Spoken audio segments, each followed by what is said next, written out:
Let's try some roast fish from Solo's Backyard Roast, located on Eric Street, Montrose, Chaguanas. The road to get here is a bit bumpy and parking will be on the road as you are literally going to someone's backyard.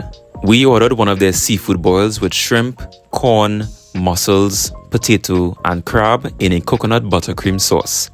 The flavor of this boil was pretty decent and subtle, perfect if you don't like spicy food. Next, we tried the whole roast snapper paired with this mother-in-law type of sauce.